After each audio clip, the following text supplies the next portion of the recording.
And also, I will give them roughly a 22% chance of winning at Ohio State. That's not that far off of theirs, but I think that's a pretty significant shot going in there 10 times and winning twice. I think that's a pretty good shot. Well, I don't know. How is this matchup different? Not that I know we're running out of time, but we're talking about Ohio State. How is this matchup in your eyes as an Ohio State guy? How is this matchup different than what we saw 2 years ago? Assuming Iowa's offense is marginally better, defense is maybe marginally better than it was 2 years ago. That was a really good defense. What's different about Ohio State and how Iowa preps for them? So, as it stands right now, Ohio State, for as amazing as their wide receiver core is, they do not have a Marvin Harrison Jr. They have some of those in the making, Jeremiah Smith in particular.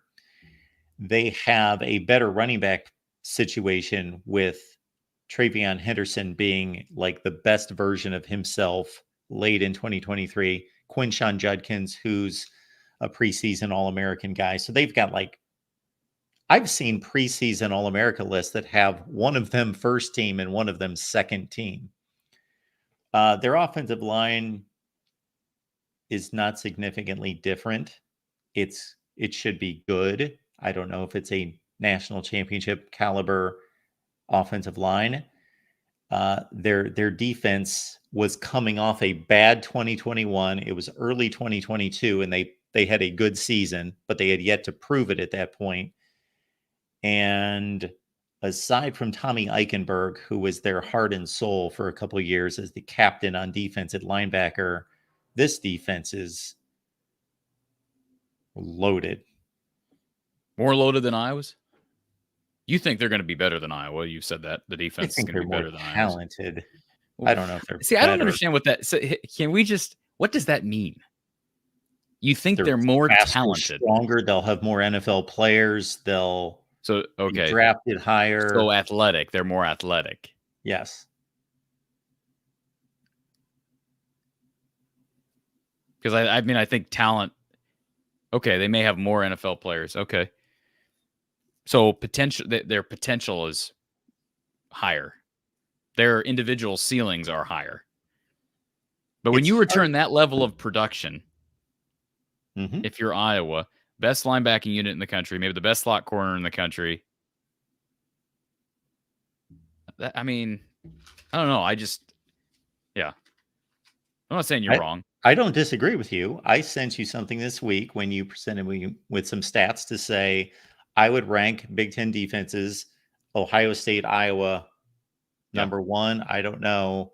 And whoever it is isn't significantly better than the others. So the number twos, maybe the two best defenses maybe in the country. And I think Michigan's going to be right there. And I'm sure some Michigan people are getting after me right now for not ranking them as the best defense in the country or in the Big Ten. And Penn State isn't as loaded as they were last year. They've lost quite a bit, but they've recruited so well there. They are going to have an excellent, this entire conference. Rutgers has a good defense. Nebraska has an excellent defense. By the way, you're getting ripped in the chat by Michigan fans. But M Go Blue, give me a break. Michigan has the best lock corner in the country. I didn't say lock corner. I said slot. Slot. S-O-L, whatever. S-L-O-T. Slot. Yes, I'm not saying Iowa has the best corner. They had the best, maybe the best corner in the country last year. Which, by the way, sounds like Cooper DeJean is back after he was it what was he dealing with? Might have been a hamstring in his Philly preseason camp, but I think he's back now. So hopefully he'll be good to go start of the regular season. I'm not reading the chat. No, you don't have to. They're not ripping you personally. It's just, I cut it as straight as I possibly can. We both do. So college football is even more exciting with some action on the line. And the games are even better when you're cashing in. And the Voice of College Football is the place to be to get the greatest value. Let's start with my picks. 75% against the money line, 58% against the spread. I've got a 40-year track record. In fact, in 2023, at $100 played per game, you would have netted over $9,300. And guess what? I'm just the warm-up act.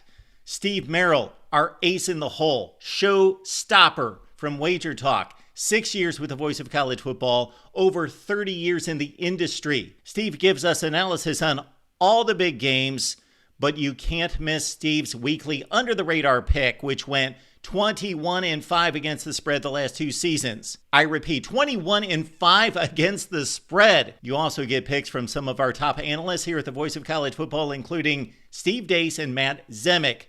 Become a YouTube channel member or Patreon member for just $99 per month. Go to the main channel on YouTube, click join, and select the betting tier. Do the same thing on Patreon. Make 2024 a winner now.